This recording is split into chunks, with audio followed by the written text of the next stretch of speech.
A lot of the environments that we all grew up in did not support our nervous system, mainly because the people who raised us grew up in environments that didn't support their nervous system, and so on and so forth. So there's been this cutting of how we know instinctually to calm our nervous systems. And so we've just had generation after generation of it all piled on top of us. And then we just think this is how we're meant to operate in the world, is with all of this activation and nervousness and fight, flight, fawn, all these responses and living in these heightened state or low state or all these different intense feelings. A lot of us weren't taught how to navigate them or what to do with them or how to calm them down or how to talk to them, how to get into those feelings and see where they're coming. These are skills that we are not taught in schools. And I think these are the very skills that can transform humanity.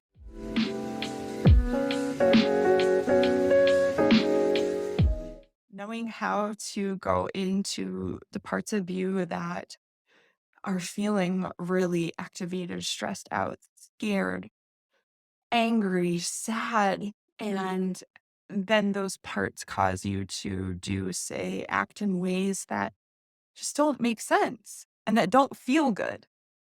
And this just perpetuates the cycle, keeps going on and on and on.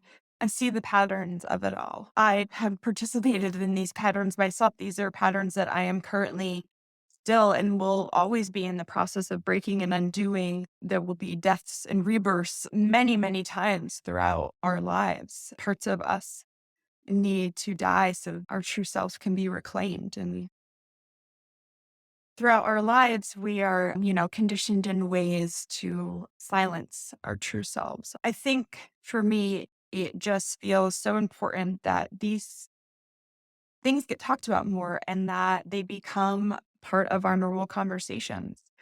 How do we regulate our nervous systems?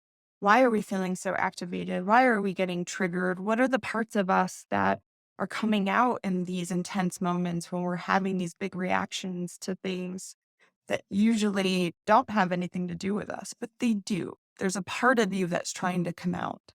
And when it shows up in your home, where you're feeling overwhelmed in your home and there's chaos and there's no structures, no organization, there's clutter, that can play a huge role in how you're feeling on the inside.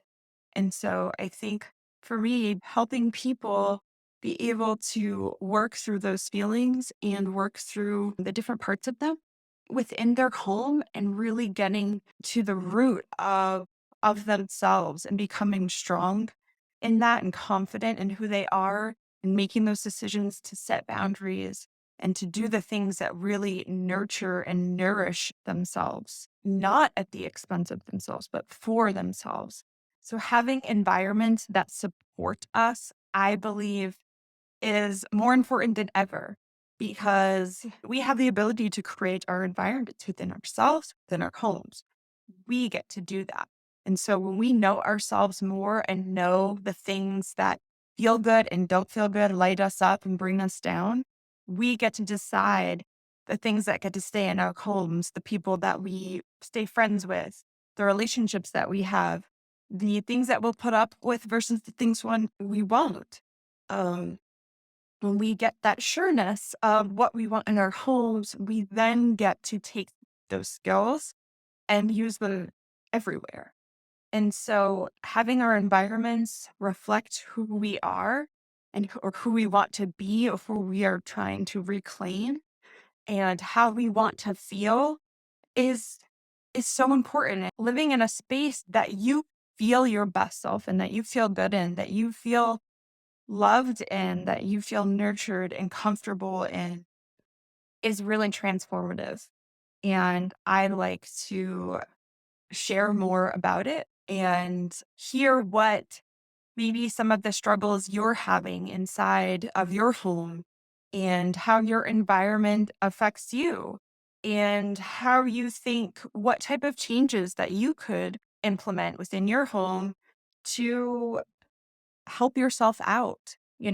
What's one healthy habit you could add into your daily routine within your home that could help you feel good?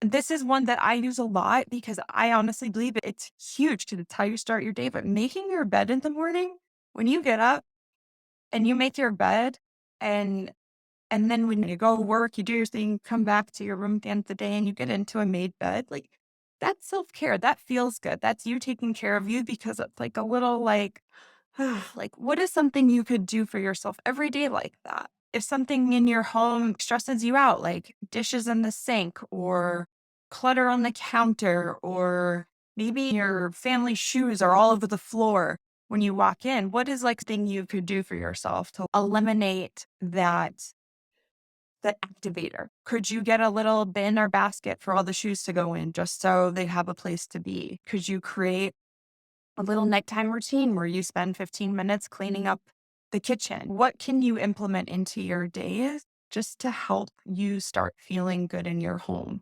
What's one little thing you could do each day to help your nervous system chill out in your home? What's something you could do to help you feel good? And try it and see what happens.